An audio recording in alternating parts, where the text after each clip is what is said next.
Hola amigos, buenas tardes. Estamos aquí con la doctora Yolanda Cervantes, directora de GSK Vacunas, y el día de hoy vamos a hablar de un tema súper importante que es desmitificando las vacunas. Entonces, para empezar con este tema, la doctora se va a presentar y nos va a dar una pequeña reseña de su trayectoria. Buenos días, doctora, ¿cómo está?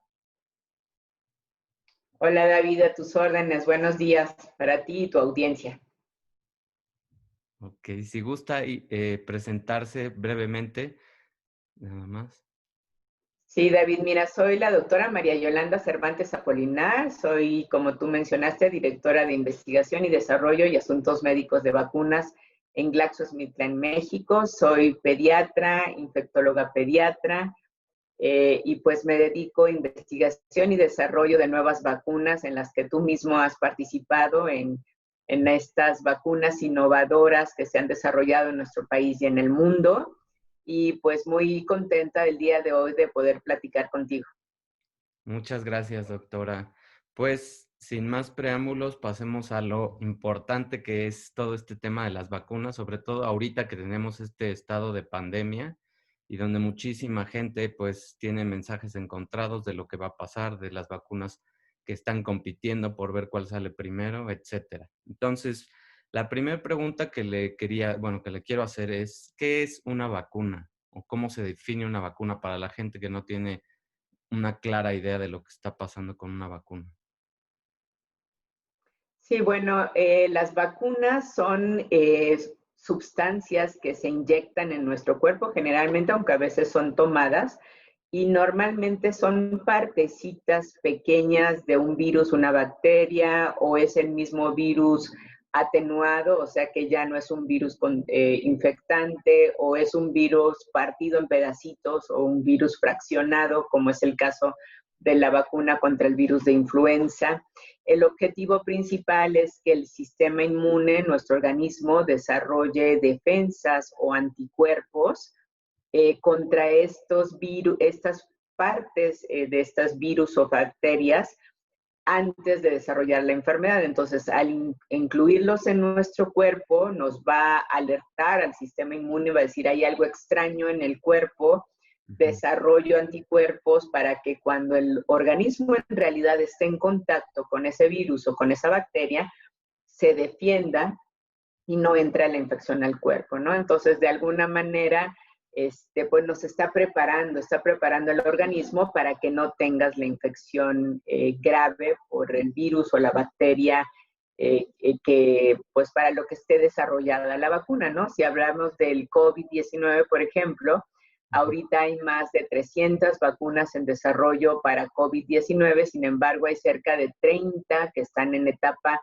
ya clínica, quiere decir que se aplican en seres humanos y que tienen que pasar todas las fases de investigación de una manera pues acelerada, pero siempre cuidando la seguridad de las personas que participan para que tengamos vacunas a un corto, mediano plazo contra el COVID-19. Ok, perfecto. Eh, Siguiendo sobre ese tema, ¿cómo es que estas o cuáles son los efectos más comunes que usted ha escuchado de secundarios en cuanto a la vacunación? O sea, después de la vacunación, hablemos, por ejemplo, de influenza, que también es una que está ahorita en época de aplicarse. ¿Cuáles son esos efectos secundarios que se tienen? Sí, David, en el caso de la vacuna de influenza es una de las vacunas que más mitos hay alrededor de la misma. Generalmente debería aplicarse antes del inicio de la temporada de influenza, pero muchas veces a nuestro país llega ya cuando la temporada de influenza inició. Y algunas veces los síntomas o las reacciones que se presentan se relacionan o se piensa que, por ejemplo, la vacuna te da influenza, cuando realmente o probablemente estás cursando con un cuadro gripal por otro virus o por la misma influenza, y esto hace que la gente se confunda. Digamos, las reacciones adversas más comunes después de la aplicación de vacunas. Generalmente son dolor en el sitio de aplicación, enrojecimiento. Algunas personas mencionan que les puede costar un poquito mover el brazo donde es aplicado, o en los niños la piernita donde sea aplicada la vacuna. Sin embargo, siempre son transitorios de corta duración generalmente y no llevan a complicaciones mayores. Hay mucho más beneficio en el tema de la vacunación contra las potenciales reacciones adversas. La única contraindicación para no aplicar la vacuna contra influenza es cuando ya una persona haya tenido una reacción anafiláctica a esta vacuna. Quiere decir que se le bajó la presión, se desmayó, lo tuvieron que llevar al hospital por una vacunación. Cuando esto sucede, entonces ya no se debe aplicar nunca más la vacuna contra influenza. Ok, perfecto. Y hablando también de estos mitos, o quitando esos mitos, que es el título del episodio, hubo o hay todavía rumores de que esta vacuna de influenza causa autismo. Entonces, ¿qué nos puede decir acerca de esos rumores?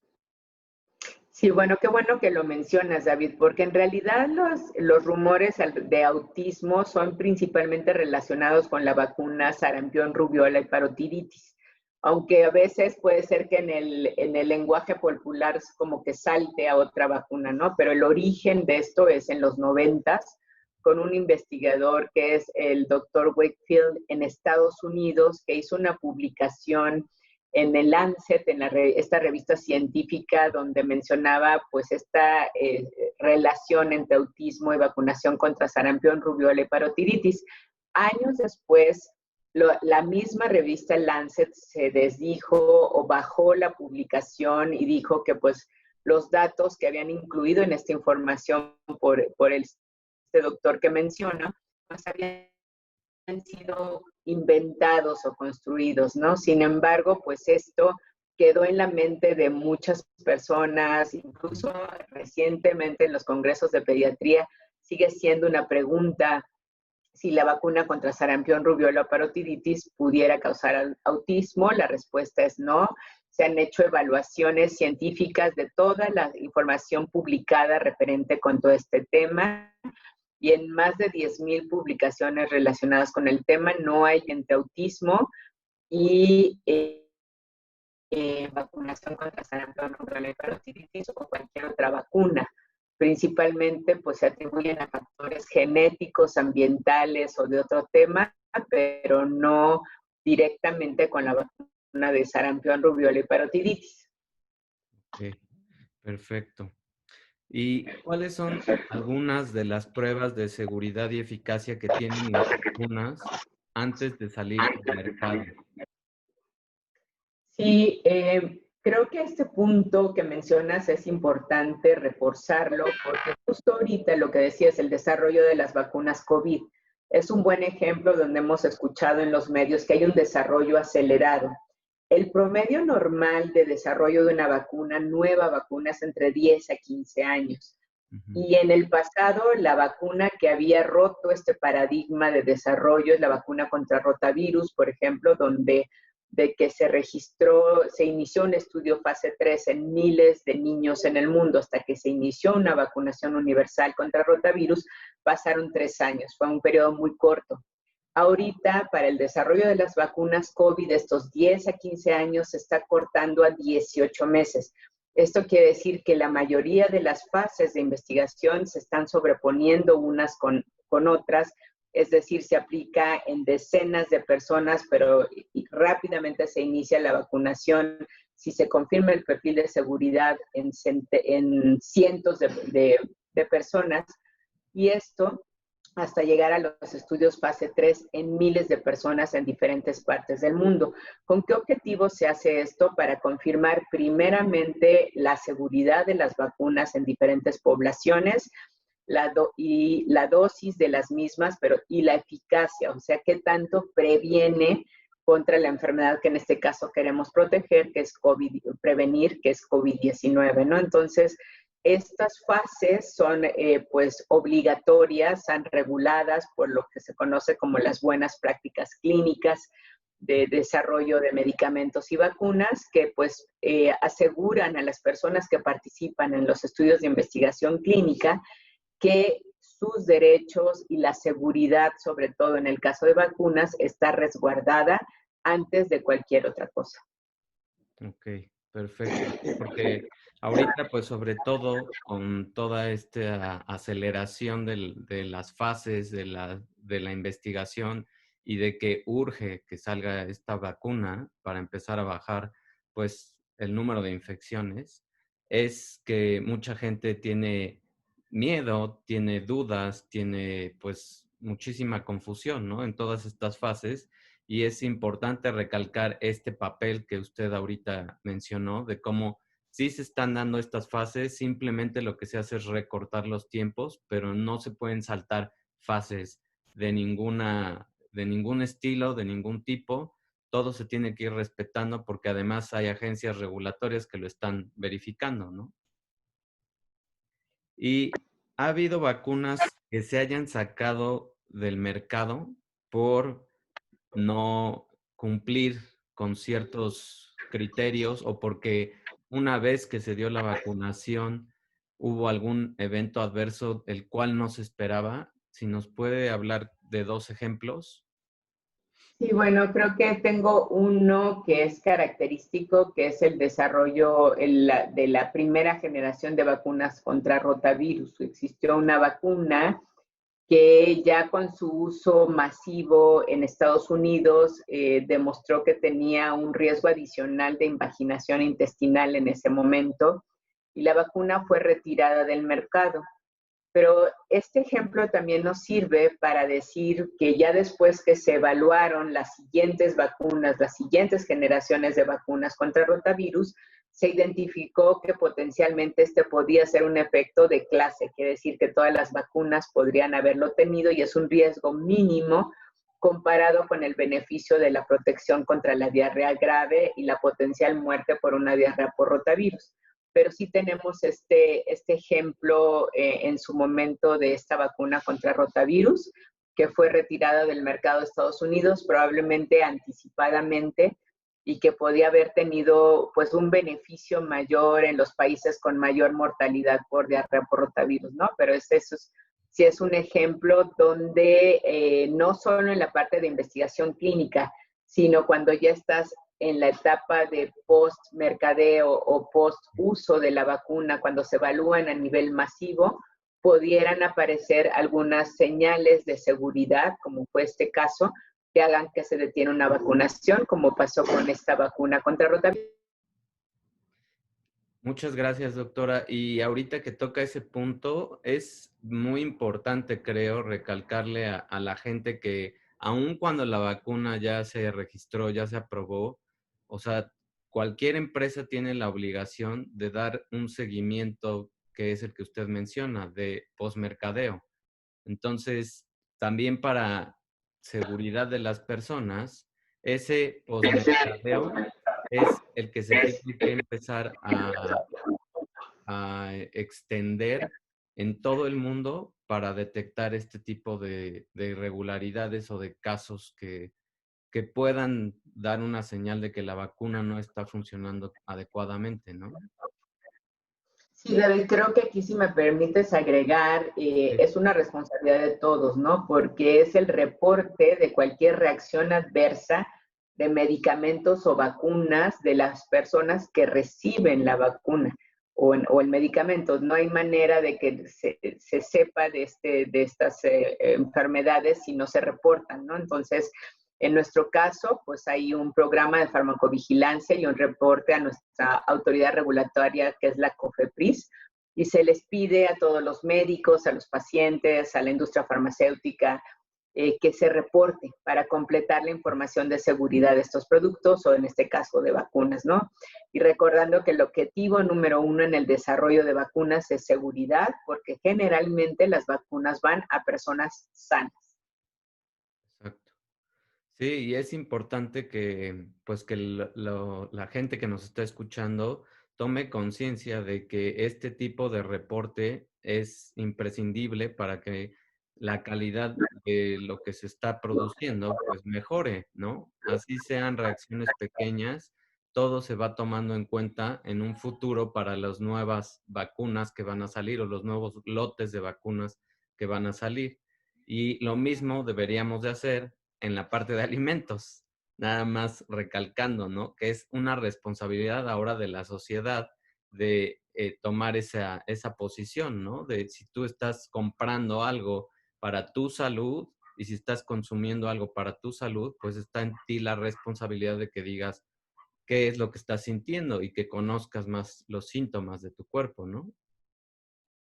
Ahora, en el caso de esta vacuna del virus de COVID-19 que ahorita se está investigando y que usted mencionó que hay 30 vacunas ya como en la fase clínica, de esas 30 vacunas, ¿cuánto tiempo más o menos es el aproximado en el cual se planea tener lista ya una vacuna? O de lo que usted sabe de estas vacunas.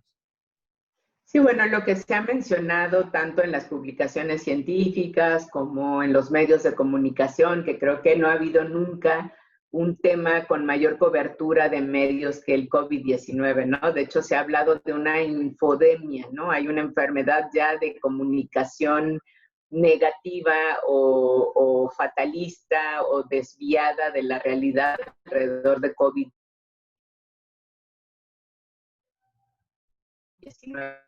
Entonces, en este escenario de generación prácticamente diaria, se ha hablado de vacunas, pues ya en etapas más avanzadas, las que están en la etapa 3 antes del registro, ¿no? Se han presentado los datos de la vacuna desarrollada por Pfizer, Moderna, la vacuna rusa también dio alguna información relacionada y lo que se ha mencionado es que pudiera haber vacunas ya registradas por las autoridades regulatorias formales el año que viene, alrededor de la mitad del año, ¿no?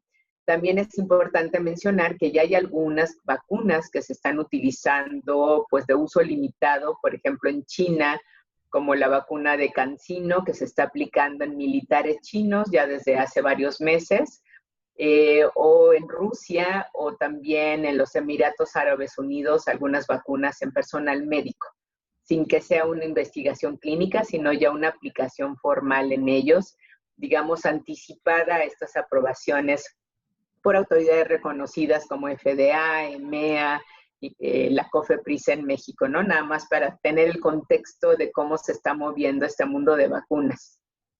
Ok, muchas gracias, doctora. ¿Y por qué es importante, retomando la parte de la vacunación, ahorita que se están traslapando las dos enfermedades, influenza, que es la temporada, o que estamos justo ya para casi terminar la temporada de influenza y COVID-19, ¿qué es lo importante de tener la vacuna ahorita de influenza junto con la enfermedad que estamos teniendo del COVID-19? Sí, David, bueno, creo que nada más si me permites una puntualización, acaba de iniciar la temporada de influenza en Ok. septiembre y se espera que acabe alrededor de abril o mayo, a veces hasta la primera de mayo. Entonces todavía vamos a tener la temporada de influenza, va a coincidir con COVID-19. Pues idealmente hay que vacunar a los grupos de riesgos, que son los adultos mayores y los menores de 5 años contra influenza y algunas personas con otras enfermedades, como enfermedad pulmonar obstructiva crónica, que pudieran tener asma, ¿no? Que pudieran tener un riesgo adicional de complicaciones respiratorias, ¿no? Entonces, vacunar los grupos de riesgo y pues estar con todas las medidas básicas de cuidados contra COVID-19, como ya sabemos, el uso del cubrebocas, el lavado correcto de manos, el distanciamiento social, el no tocarse la cara, el estornudar elegantemente, ¿no? Para no, pues, contribuir a la propagación del virus, en este caso de SARS-CoV-2, pero también de cualquier otro virus, pues estamos en la temporada de influenza y de otros virus respiratorios, ¿no? Entonces hay que cuidarse con esas medidas y pues esperar en algún momento que ya existan las vacunas contra COVID para poderlas aplicar.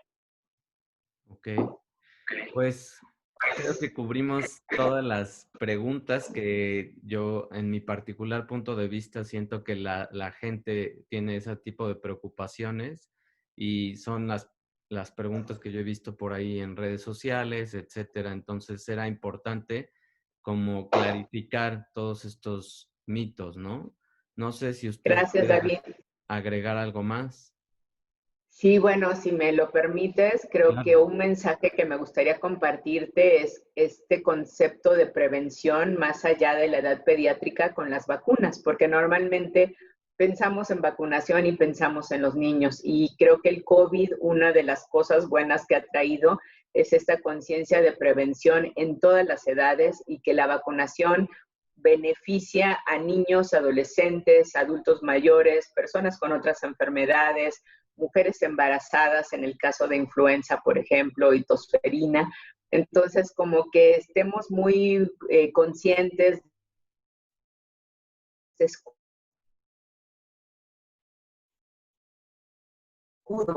que nos va a ayudar a enfermedades y siempre una persona que esté pues más sana en todos los aspectos y con prevenida de muchas enfermedades, pues tendrá menos posible, por ejemplo, de COVID-19, ¿no? Si tú tienes un estilo de vida saludable, si controlas tu peso, tu alimentación, el descanso, y si además estás consciente de tus vacunas y esto complementa perfectamente pues este cuidado para tener menos riesgo de contagio de COVID-19. Exacto. Muchas gracias, doctora, porque ese último mensaje es justo que el mensaje de todo este podcast, ¿no? O sea, es cuidar los 5 pilares de la salud interior y es lo que comes, o sea, la nutrición, es cómo te ejercitas y que conozcas tu metabolismo, tu parte interna, qué está pasando, las emociones, porque esas nos bajan las defensas y el sistema inmune. Entonces, Bajan las también estar defensas y el consciente de qué sistema tipo de inmune. emociones estamos manejando, la parte de tener tiempo para ti y ser más consciente, más reflectivo, no tan reactivo y no estar dejando que esa infodemia que usted decía nos empiece a meter en un estado de pánico, porque el miedo y todas esas emociones negativas, pues obviamente van a bajar también las defensas. Y por último, pues que tengas una visión de lo que quieres en tu vida, ¿no? Entonces, es súper importante que todo esté en un balance. No es tan complicado como lo dicen. Simplemente es preocuparte por ti, ¿no? Por nosotros. Y es esa cultura de prevenir más que estar a la expectativa de lo que va pasando. Pues le De agradezco acuerdo. muchísimo, doctora, por su tiempo, por ilustrarnos con todas estas dudas y quitar muchos mitos. Y cualquier pregunta que vaya saliendo después de este episodio, pues las vamos a ir contestando a través de las redes sociales y a través del seguimiento a la entrevista. Muchas gracias, Muchas doctora. gracias.